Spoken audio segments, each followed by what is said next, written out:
के trading session में देखने मिल रही है। कोशिश करेंगे इन काउंटर्स पे नीरज जैन की राय लेने के लिए, और आप भी अपने सवाल पूछ सकते हैं। हमारे टोल फ्री नंबर्स पे कॉल कीजिएगा, कोशिश करेंगे आपसे ज्यादा के ज्यादा जो सवाल है उनका जवाब देने के लिए। लेकिन जैसे कि मैंने कहा, इस शो में नीलेश जैन हमारे साथ जुड़ चुके हैं। नीलेश, गुड आफ्टरनून और बहुत बहुत स्वागत है आपका इस शो में। कल की गिरावट के बाद फाइनली आज मार्केट में फिर से एक तेजी देखने मिली। फिलहाल तो 70 पॉइंट के आसपास के गेन से, लेकिन इन लेवल्स पे क्या करना चाहिए, क्या ट्रेड लेना चाहिए या फिर वेट एंड वॉच का मूड रखना चाहिए निफ्टी बैंक निफ्टी दोनों में, और साथ ही साथ एमआरएफ अभी अभी नतीजा है, उस स्टॉक को आप कैसे देखते हैं ये भी बता दीजिए। Very good afternoon Varun. Varun देखिए, लगातार हम चौथे पांचवें कंसेक्यूटिव सेशन एक फॉल देख रहे थे। आज वो फॉल कहीं ना कहीं थमता हुआ नजर आ रहा है, और अच्छी बात ये है कि निचले स्तरों पर खुलने के बाद एक रिकवरी हमें देखने को मिल रही है, और ये जो रिकवरी है वो थोड़ी सी सस्टेनेबल है।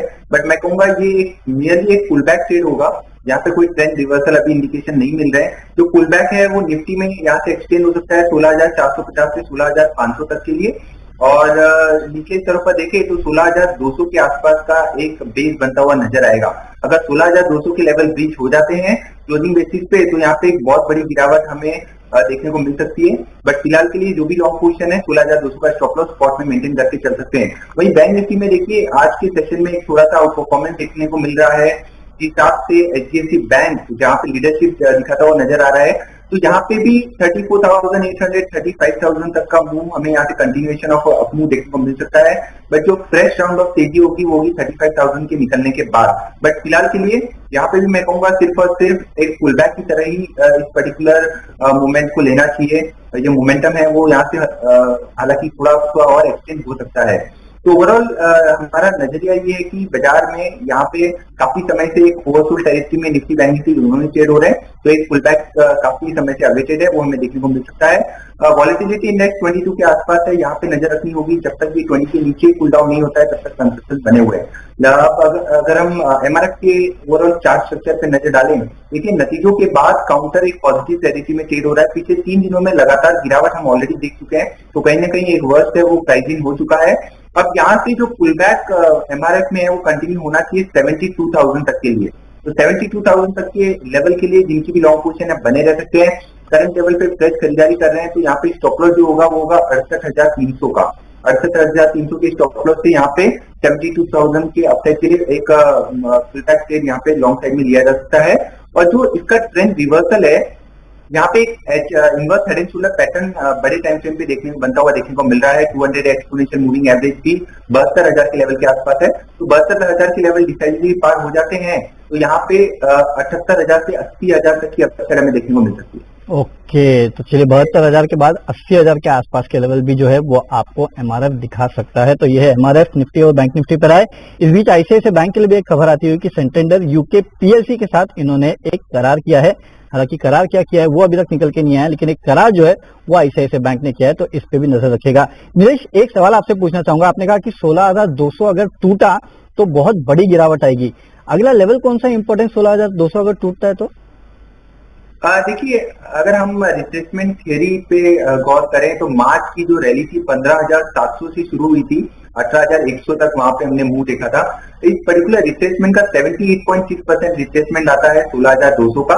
अगर ये लेवल ब्रीच होते हैं तो इसके बाद साइकोलॉजिकल सपोर्ट जोन 16,000 का जरूर होगा, बट हो सकता है हम 15,800 तक के लेवल निफ्टी को छूते हुए देखें, तो काफी मेजर एक डाउनसाइड हमें वहां से देखने को मिलेगी। इसीलिए 16,200 क्लोजिंग बेसिस पे काफी इंपॉर्टेंट सपोर्ट के तौर पर माना चाहिए। डेफिनेटली। तो रिट्रेसमेंट के चलते आपको 16,200 को अगर टूटता है तो बड़ी फॉल देखने मिलेगी, ये नीलेश का कहना है। चलिए अब हमारे कॉलर्स को हमारे साथ जोड़ लेते हैं, और सबसे पहले जयपुर से अमित जैन जी हमारे साथ जुड़े हैं। Amit ji, good afternoon sir, पूछिए अपना सवाल। हाँ सर, मैंने एक्चुअली पीएनबी ले रखे हैं, करीबन 700 शेयर है, 42.50 के हिसाब से सर। 42.50 जी। 700 शेयर? जी सर। ओके, पीएनबी के तो मेरे ख्याल से कल नतीजे भी आने वाले हैं, तो नतीजों के पहले थोड़ा बहुत स्ट्रांग है ये काउंटर। लेकिन चलिए टेक्निकली एक बार नीलेश से पूछ लेते हैं। नीलेश, पीएनबी 3360 के आसपास ट्रेड कर रहा है, इन्होंने 42 रुपए के आसपास लिया है, नुकसान तो काफी हो रहा है इनको, क्या करना चाहिए? इन लेवल्स पे कोई सपोर्ट नजर आता है? वैसे कल नतीजे आने वाले इस कंपनी के। हाँ देखिए वरुण, लगातार एक अंडर परफॉर्मेंस साबित रहा है ओवरऑल पीएसयू बैंकिंग स्पेस में से, काफी समय से एक लगा रहा है। और यहाँ पे अगर सपोर्ट की बात करें तो 72 रुपए के आसपास का नेक्स्ट सपोर्ट निकल के आ रहा है। अगर वो लेवल ब्रीच हो जाते हैं तो मेरी सलाह होगी कि वहां से एक बार के लिए एग्जिट के बारे में विचार करना चाहिए। इन लेवलों पर एक बार के लिए होल्ड कर सकते हैं, क्योंकि काफी ऊपरी लेवलों पे इन्होंने खरीदारी की है और काफी लंबे समय से होल्ड कर रहे हैं। तो मैं कहूंगा एक बार के लिए होल्ड करें। अगर नतीजों में कुछ सरप्राइज होता है ऑन द हायर साइड तो यहाँ पे एक अपमूव 35-36 तक का हमें देखने को मिल सकता है। वहां पे पीसी रिव्यू करें। बट मेरी सलाह होगी कि अगर पीएसयू बैंकिंग में अगर कोई प्रिफर्ड बेट चूज करनी है तो वो नीचे SBI. State Bank of India हर गिरावट पे खरीदारी करने की सलाह होगी। स्टैगर वे में इसे एक्यूमुलेट कर सकते हैं for the upside levels of 520, 550 and 600 as a positional bet. तो थोड़े लंबे नजरिए से देखें तो State Bank of India, Bank of Baroda ये कुछ अच्छे काउंटर्स की कैटेगरी में आते हैं। वहीं पंजाब नेशनल बैंक थोड़ा सा एक अंडर परफॉर्मेंस साबित रहा है और यहाँ पे उतनी बड़ी अपसाइड हमें नजर नहीं आती। चलिए, तो पीएनबी अगर आप होल्ड करना चाहे तो कर लीजिएगा, नहीं तो अगर पीएनबी से बेटर है कि निकल जाइए एसबीआई, बैंक ऑफ बड़ौदा, जो कि नीलेश ने बताया, उन शेयर्स पे अगर आप पीएसयू काउंटर्स में अपना पैसा लगाएंगे तो कमाई ज्यादा होगी। वैसे एसबीआई के भी फ्राइडे को मेरे ख्याल से नतीजे आने वाले हैं। चलिए, अब दूसरे कॉलर की तरफ मुड़ते हैं और बेंगलुरु से श्रीकांत जी हमारे साथ जुड़ चुके हैं। श्रीकांत जी, गुड आफ्टरनून, बहुत बहुत स्वागत है आपका जी बिजनेस पे। पूछिए सर अपना सवाल। Good afternoon sir. Maruti Suzuki पे मेरा क्वेश्चन है सर। 7,650 पे मैंने बाइंग किया है। 7,650 पे आपने लिया था? ओके ओके, तो लॉन्ग टर्म के लिए रुकना चाहते हैं, ट्रेडिंग के पर्सपेक्टिव से लिया था? तो ट्रेडिंग के पर्सपेक्टिव से लिया था। 8,000 लेवल 8,000 के लेवल के लिए स्टॉप लॉस रखा था सर आपने? नो, नहीं सर, नहीं रखा। चलिए ठीक है, लेकिन ट्रेडिंग के पर्सपेक्टिव से जब भी लेंगे तो एक स्टॉप लॉस जरूर रखेगा। लेकिन नीलेश से पूछते हैं। नीलेश, 7,650 पे रखा था, 120 रुपए के आसपास का नुकसान हो रहा है। 8,000 के लेवल इन्होंने सोचा था जाएगा, लेकिन अभी तक गया नहीं है। क्या करना चाहिए? क्या लग रहा है 8,000 का लेवल आएगा?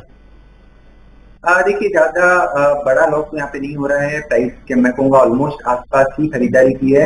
बट जिस हिसाब से ओवरऑल स्ट्रक्चर है, हमारा व्यू इस पर पॉजिटिव है। 8,000 इमीडिएट लेवल हमें यहाँ पे देखने को मिल सकते हैं। विद इन अ मंथ का टारगेट होगा ये 8,000 का। अगर 8,000 के पार निकलता है तो यहाँ पे 8600 से लेके 9,000 तक की अपसाइड हमें देखने को मिलेगी। उसके लिए उन्हें थोड़ा सा समय देना होगा। तो पहली चीज तो इन्हें ये करनी होगी कि यहाँ पे अब एक स्टॉप लॉस जरूर मेंटेन करे, वो होगा 7200 का। और पोजीशन को थोड़ा सा लंबे नजरिए से देखे तो यहाँ पे बिल्कुल बने रहे। 8,000 इमीडिएट बेसिस पे, 8600 एज अ पोजिशनल बेट। थोड़ा सा समय देना चाहे तो डेफिनेटली यहाँ पे बने रहते हैं। चलिए, तो पहले 8,000 एक महीने में आपको ये लेवल देखने मिल सकते हैं। तो श्रीकांत जी, इस लेवल को वॉच, जैसे कि आप भी चाहते थे 8,000 के आसपास के लेवल के लिए आपने खरीदा था। हाँ, लेकिन स्टॉप लॉस आप जरूर रखेगा 7,200 के आसपास का। तो चलिए, ये तो थी मारुति पे सलाह, लेकिन एक काम करते हैं, एक ब्रेक ले लेते हैं। ब्रेक के बाद सवाल जवाब का सिलसिला जो है वो जारी रखेंगे। फिर से एक बार स्वागत है। और ब्रेक पे जाने के पहले, जैसे कि हमने कहा था कि सवाल जवाब का सिलसिला जो है वो जारी रखेंगे, तो हमारे दूसरे कॉलर, तीसरे कॉलर को इनफैक्ट हम जोड़ लेते हैं। और यहाँ पे नागपुर से ऋचा लोखंडे हमारे साथ जुड़ चुकी हैं। गुड आफ्टरनून मैम, पूछिए अपना सवाल। सर, मुझे पूछना था कि मैंने रेन इंडस्ट्रीज के शेयर्स लिए हैं एट द रेट ऑफ 237, तो 237 मुझे अब क्या करना चाहिए? मैं काफी लॉस में चल रही हूँ। हाँ, ये तो है, लेकिन आपने लॉन्ग टर्म के लिए लिया था? हाँ सर, तो उसको ऑलरेडी 6-7 महीने हो चुके हैं। ओहो हो 6-7 महीने हो चुके हैं। चलिए ठीक है, रिजल्ट भी आ चुके हैं इस कंपनी के तो, और थोड़ा दिक्कत में थे, रिजल्ट इतने अच्छे थे नहीं। लेकिन चलिए नीलेश से पूछते हैं। नीलेश, 237 पे इन्होंने रेन इंडस्ट्रीज लिया था, 164 के आसपास ट्रेड कर रहा है। 6-7 महीने तो ऑलरेडी निकल चुके हैं, इनका पैसा वसूल होगा? यहाँ बने रहना चाहिए फिर एग्जिट, या फिर एग्जिट करके कोई और स्टॉक ले लें? देखिए वरुण, जिस हिसाब से ओवरऑल स्ट्रक्चर पैन आउट होता हुआ नजर आ रहा है, ये अपने एक साल के लोएस्ट लेवल पे पहुंच चुका है, 52 वीक्स लोएस्ट लेवल पे। और स्ट्रक्चर थोड़ा सा यहाँ पे बिगड़ता हुआ नजर आ रहा है। जैसे कि आपने बताया, काफी ऊपरी स्तर की इनकी खरीद लेवल है। तो डेफिनेटली कोई भी स्टॉक अगर खरीदे तो एक भले ही इन्वेस्टमेंट पर्सपेक्टिव से खरीदे, कहीं ना कहीं इसे रिव्यू करते रहना चाहिए। जिस हिसाब से करेक्शन आया है वो ये इंडिकेट कर रहा है कि ये थोड़ी और करेक्शन यहाँ पे हमें देखने को मिल सकती है। 150, 145 तक के लेवल यहाँ पे आते हुए नजर आ सकते हैं। तो सबसे पहले तो यहाँ पे अगर कोई पुल बैक आता है तो एक बार के लिए एग्जिट करने की चेष्टा करनी चाहिए। अगर और लंबे समय के लिए होल्ड करना चाहते हैं तो यहाँ पे 150 के आसपास का एक स्टॉप लॉस, जो अगला मेजर सपोर्ट निकल के आ रहा है, उन लेवलों के आसपास का स्टॉप लॉस मेंटेन करें। अब इनके प्राइस आने के लिए इनको थोड़ा समय देना पड़ सकता है, हो सकता है 8 से 10 महीनों का समय लग जाए। बट लॉन्ग टर्म के पर्सपेक्टिव से इतना अच्छा नहीं लग रहा है। शॉर्ट टर्म के पर्सपेक्टिव से अगर कोई पुल बैक आता है तो फिर से रिव्यू करे या फिर एक बार के लिए एग्जिट कर लें। तो किन लेवल्स पे एग्जिट करना चाहिए अगर पुल बैक आया तो? भी नीलेश, कौन सा वो इंपॉर्टेंट लेवल होगा? देखिए इंपॉर्टेंट लेवल 180 से लेके 185 का होगा। अगर 180 से 185 के लेवल आते हैं तो काफी अच्छी एग्जिट पॉइंट वहां पे बनती हुई नजर आएगी, क्योंकि इसके अंदर जो ट्रेंड रिवर्सल है वो काफी ऊपर है। 200 के पार निकलेगा तो यहाँ पे जो मंदी का ट्रेंड बना हुआ है वो पॉजिटिव साइड में बदलता हुआ नजर आएगा। तब तक यहाँ पे ओवरऑल सेलर नाइट की ही रणनीति अपनानी चाहिए। चलिए, तो 180 185 के आसपास निकलता है, अगर आता है उन लेवल्स पे तो अब अपना प्रॉफिट बुक कर सकते हैं। 200 के ऊपर जाएगा जिसको शायद समय लग सकता है, तब देखते हैं फिर वापस वो लेवल आएगा कि नहीं, लेकिन बेटर होगा एग्जिट ऑन राइज। चलिए, अगले कॉलर हमारे साथ जुड़ चुके हैं लखनऊ से बीके गुप्ता जी जुड़ चुके हैं। Gupta ji, good afternoon sir, स्वागत है आपका जी बिजनेस पर। पूछिए सर अपना सवाल। मैंने नेटवर्क एक्सचेंज से 1000 शेयर लिए हुए हैं। कौन सा stock sir? Network exchange. Sir आपकी आवाज बरोबर से नहीं आ रही है, अगर आप रिपीट कर सकें। Network exchange network 18, okay okay okay okay. Network 18 के कितने शेयर है और कितने पे लिए सर आपने? 1000 पे 110 पे 110 पे 1000 शेयर 110 पे, ओके ठीक है। नेटवर्क 18 यहाँ पे 110 रुपए के भाव पे इन्होंने लिए, फिलहाल 75 रुपए के आसपास ट्रेड कर रहा है। नीलेश, क्या करना चाहिए? काफी नुकसान इनको हो रहा है, ऑलमोस्ट 35 रुपए के आसपास का नुकसान है। बिल्कुल वरुण, देखिए परसेंटेज हम में 31-32% के आसपास का लॉस झेल रहे हैं और अभी तक होल्ड कर रहे हैं। और ऊपरी स्तरों पर देखिए तो 115 के आसपास का एक डबल टॉप पैटर्न बना है डेली टाइम फ्रेम पे, जो क्लियरली एक इंडिकेट कर रहा है कि यहाँ पे मंदी हमें और देखने को मिल सकती है। हालांकि अब जो इमीडिएट सपोर्ट निकल के आ रहा है वो है 72 रुपीज के आसपास। अभी 75 रुपए पे ट्रेड हो रहा है। अगर 72 रुपए का लेवल ब्रेक करता है, जिसके चांसेस भी ज्यादा लग रहे हैं, तो उसके बाद यहाँ पे 65 और 60 तक के भी लेवल हमें आते हुए देखने को मिल सकते हैं। तो स्टिक स्टॉप लॉस सबसे पहले तो मेंटेन करने की सलाह होगी 72 के आसपास। अब इन लेवलों पर ऑलरेडी ये काफी ऊपरी स्तरों से अभी तक होल्ड कर रहे हैं, तो इनको कॉल लेना होगा। अगर ये एग्जिट करना चाहते हैं तो पुल बैक से भी एग्जिट कर सकते हैं, और अगर लंबे नजरिए से है तो मैं कहूंगा कि यहाँ पे एक बार के लिए बने रह सकते हैं। कोई बड़ा पुल बैक आए उसके बाद एक बार रिव्यू करने की सलाह होगी। चलिए, तो यहाँ पे भी अगर आप पुल बैक आता है तो होल्ड कीजिएगा, या तो फिर आपको लंबे समय के लिए रखना है। आज काफी सारे कॉलर हमारे ऐसे थे जिनके कहीं ना कहीं खरीदारी के काफी नीचे पहुंच चुके स्टॉक, तो अगर आप ट्रेडिंग के हिसाब से ले रहे हैं तो प्लीज स्टॉप लॉस रखिएगा, या तो फिर आप लॉन्ग टर्म के लिए होल्ड कीजिएगा। लेकिन नीलेश, आपकी तरफ से कोई पिक? बिल्कुल वरुण, देखिए इस बाजार में जिस हिसाब से करेक्शन पैन आउट हुआ है, आईटी स्पेस में काफी बड़ा करेक्शन हम ऑलरेडी देख चुके हैं। अब इन लेवलों पे कहीं ना कहीं हमें ये लगता है कि जिस हिसाब से रुपी वीकेंड हो रहा है, डॉलर मजबूत हो रहा है, तो उसका बेनिफिट कहीं ना कहीं आईटी के शेयर से हमें देखने को मिलेगा। आने वाले क्वार्टरली नंबर्स पे कहीं ना कहीं थोड़ा सा पॉजिटिव इंपैक्ट आता हुआ देखने को मिलेगा। टेक्निकली एक बेस फॉर्मेशन होता हुआ नजर आ रहा है एचसीएल टेक्नोलॉजी पे। अब यहाँ पे एक ट्रेंड रिवर्सल के इंडिकेशन मिल रहे हैं। ट्रेडिंग के पर्सपेक्टिव से यहाँ पे अगर खरीदते हैं तो 1110 का टारगेट रखना होगा। 1062 के आसपास का स्टॉप लॉस मेंटेन करें। एक स्टिक स्टॉप लॉस से इसे पुल बैक ट्रेड के तौर पर खरीदा जा सकता है। और